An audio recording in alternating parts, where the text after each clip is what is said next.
Olá, sejam todos muito bem-vindos ao canal Alta Frequência. Hoje vamos abordar uma ideia da física quântica que é o tunelamento quântico e como ela pode ser aplicada no nosso dia a dia. Fique até ao final do vídeo, pois acredito que se irá surpreender com o que irá aprender. Então, vamos lá. Na página 93 do livro 50 Ideias de Física Quântica, escrito por Johann Becker, que estudou física na Universidade de Cambridge e obteve seu doutorado na Universidade de Sydney, diz que o tunelamento quântico e a radioatividade pode ser explicada apenas com mecânica quântica. Uma partícula alfa pode precisar de um bocado de energia para escapar da forte cola do núcleo, mas como existe uma pequena probabilidade de que ele o faça, existe a chance de essa partícula exceder a barreira de energia. E isso é chamado tunelamento quântico. Quando você arremessa uma bola de ténis contra uma parede, espera que ela quique e volte. Imagine se, em vez disso, ela aparecer do outro lado da parede. Isso pode acontecer na escala atómica, de acordo com as regras da mecânica quântica. Como uma partícula, uma molécula ou mesmo um gato podem ser descritos como uma onda, incorporados em uma função de onda da equação de Schrödinger, existe uma chance de que ela seja extensa. Elétrons, por exemplo, não orbitam o seu núcleo como planetas, mas estão espalhados por todas as suas camadas orbitais. Se o concebemos como partículas, o elétron pode estar em qualquer lugar dessa região com alguma probabilidade. É improvável, mas elétrons podem até mesmo pular para fora dos átomos em que residem. O tunelamento quântico é a habilidade de uma partícula atingir uma façanha energética no mundo quântico que não seria possível num cenário clássico. É como se um cavalo pudesse de alguma maneira atravessar uma cerca alta demais para pular, porque sua função de onda seria capaz de abrir um buraco nela. Superar barreiras de energia por tunelamento é algo com um papel nos processos de fusão nuclear que fazem brilhar o Sol e outras estrelas e tem aplicações em eletrónica e óptica. Decaimento radioativo. Físicos tiveram a ideia do tunelamento quântico quando tentavam descobrir como átomos radioativos decaem. É impossível prever o exato momento em que um núcleo instável vai se romper e expulsar um pouco de radiação, mas podemos dizer em média, para muitos núcleos, quão provável é. Essa informação normalmente é expressa em termos da meia-vida, o período necessário para metade dos átomos decaírem. Mais formalmente, é o intervalo no qual há uma chance de 50% de dado átomo ter decaído. Friedrich Hand, 1896-1997. Hand cresceu na cidade alemã de Karlsruhe, acho que é assim que se diz, estudou matemática, física e geografia em Marburg e Göttingen, onde finalmente assumiu um cargo em 1957. Hand visitou Niels Bohr em Copenhague e foi colega de Erwin Schrödinger e Werner Heisenberg. Ele trabalhou com Max Born na interpretação quântica do espectro de moléculas diatômicas como o hidrogênio molecular. Em 1926 descobriu o tunelamento quântico. As regras de Hand para preencher as camadas de elétron ainda são muito usadas em física e química. Em 1926, Friedrich Hand criou o conceito de tunelamento quântico, que logo foi cooptado para explicar o decaimento alfa.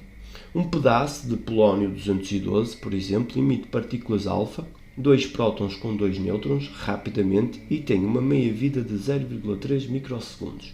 Elas possuem energias típicas em torno dos 9 milhões de eletronvolt, mas a partícula alfa deveria requerer 26 milhões de eletronvolt para escapar à energia vinculante do núcleo, de acordo com a física clássica. Ela não deveria ser capaz de se soltar de modo algum, mas claramente ela o faz. O que está acontecendo? Por causa das incertezas da mecânica quântica, há uma pequena possibilidade de uma partícula alfa escapar do átomo de polónio. A partícula alfa é capaz de saltar ou abrir um túnel quântico através da barreira de energia. Ou seja, uma partícula consegue transpor um campo de força ou uma barreira energética muito mais forte que ele. É isso que mais à frente iremos chegar, o que é que isso tem a ver no nosso dia-a-dia. Continuemos. A probabilidade de que ela o faça pode ser calculada usando a equação de onda de Schrödinger, estendendo a função de onda para além do átomo.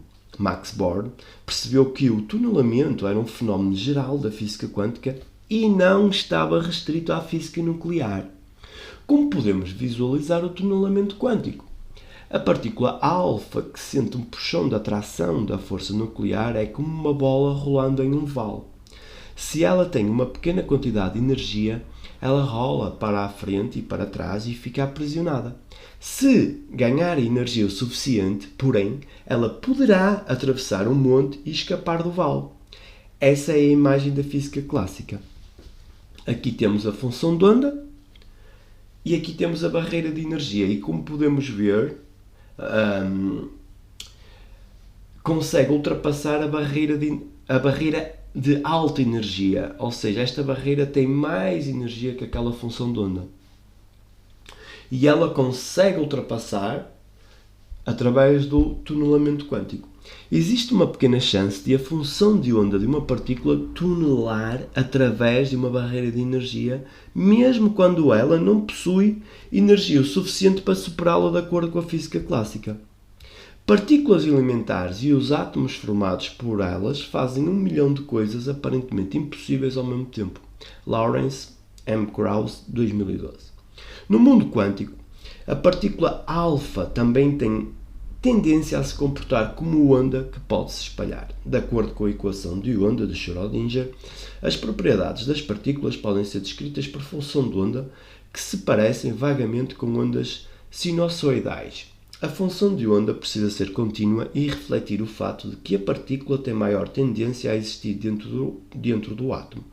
Mas também uma pequena probabilidade de que as partículas escapem do vale da carga nuclear, por isso algumas devem vazar.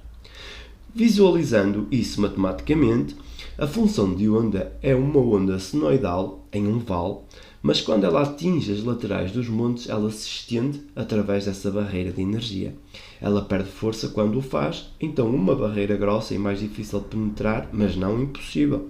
Após isso, ela retoma o seu caráter de vai e vem de onda senoidal no outro lado do morro. Ao calcular a força da função de onda no lado distante do morro em relação ao interior, é possível determinar a probabilidade de a partícula alfa escapar. Ondas evanescentes. A luz pode espalhar energia através de um espelho graças a um fenómeno relacionado. Um raio de luz que incide sobre um espelho e é completamente refletido não pode ser explicado usando as equações de ondas eletromagnéticas de Maxwell.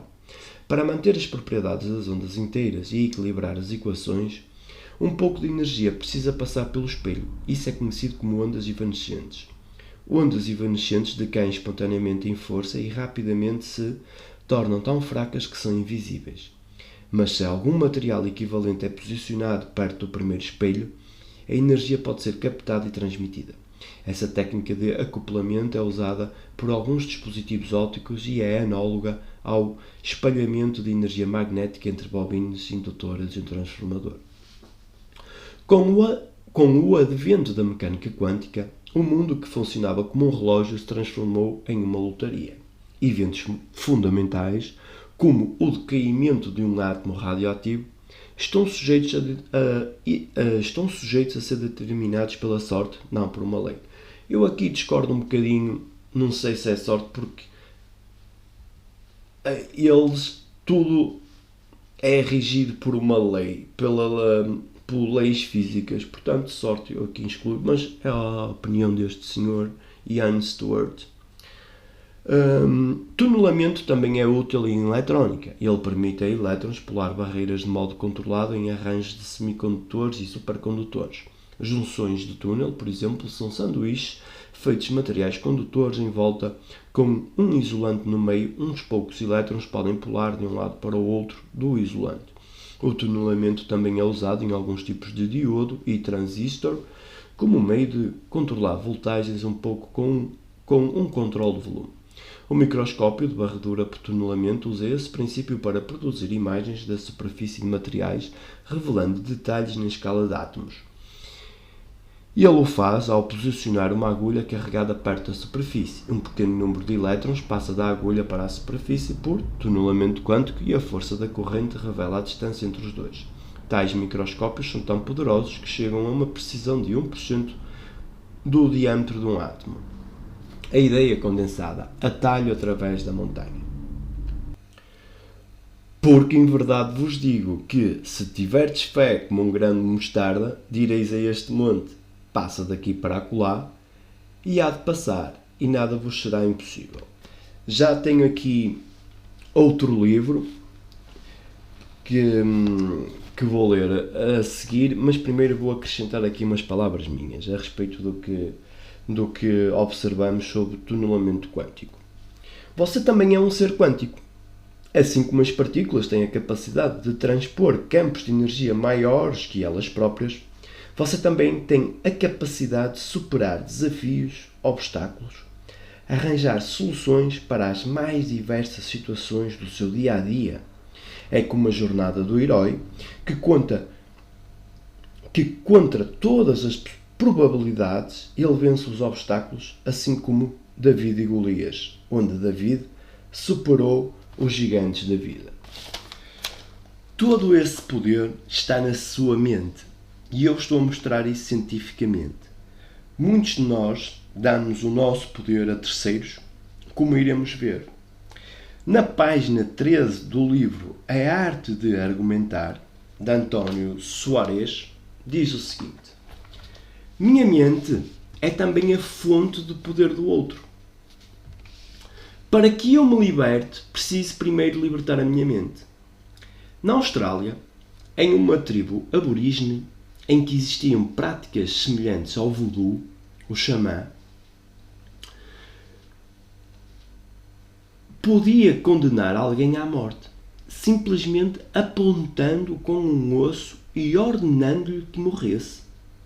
E o índio apontado de fato morria, sem cometer suicídio, de morte natural, pois ele estava preso dentro de sua própria mente ao poder do xamã. Cientistas que estiveram fazendo pesquisas nesse local em 1925 pediram ao xamã que lhes ordenasse morrer, utilizando o mesmo procedimento usado com os membros da tribo, e nada lhes aconteceu. Durante a Idade Média, sobretudo por influência de Santo Agostinho, a Igreja condenava a prática do sexo, mesmo entre pessoas casadas, nos dias santificados, aos domingos, 40 dias antes da Páscoa, pelo menos 20 dias antes do Natal, 3 dias antes de receber a comunhão. Os períodos de continência chegavam a 5 meses ao ano e os fiéis, com justa razão, se queixavam de que não lhes sobrava muito tempo. Entretanto, procuravam respeitar as proibições, sobretudo as mulheres, pois morriam de medo de que Deus as visse em pecado e tivessem de confessar-se aos padres, que tinham o poder de aplicar as terríveis penas dos penitenciais. Essas condenações variavam entre ficar meses a pão e água até a prisão em regime fechado. Apenas a título de exemplo, para o sexo oral a pena era de 10 a 15 anos de prisão, enquanto que para o assassinato premeditado era de 7 anos. Foi por essa época, no século XIII, na cidade de Lausanne, na Suíça francesa, que 5 mulheres, entrando na catedral para a festa do padroeiro, sofreram uma espécie de ataque epilético, pelo remorso de terem feito amor com os seus maridos no dia anterior. Somente depois de confessarem esse terrível pecado e manifestarem sincero arrependimento, voltaram ao estado normal.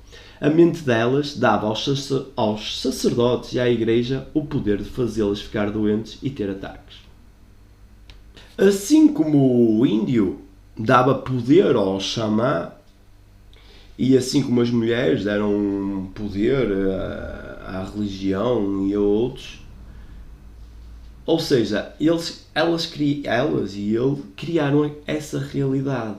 Ou seja, deram poder a terceiros. É o que muita gente faz, dando o poder que tem a outros.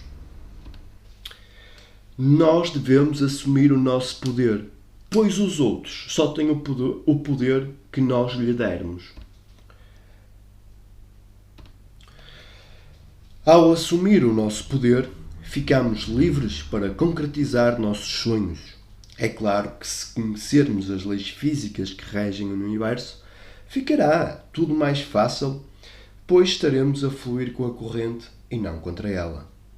Como dizem no Oriente, follow the Tao, ou seja, segue o fluxo do Tao. Se gostou, deixe o seu like, inscreva-se no canal e até ao próximo vídeo. Fiquem em alta frequência. Abraços!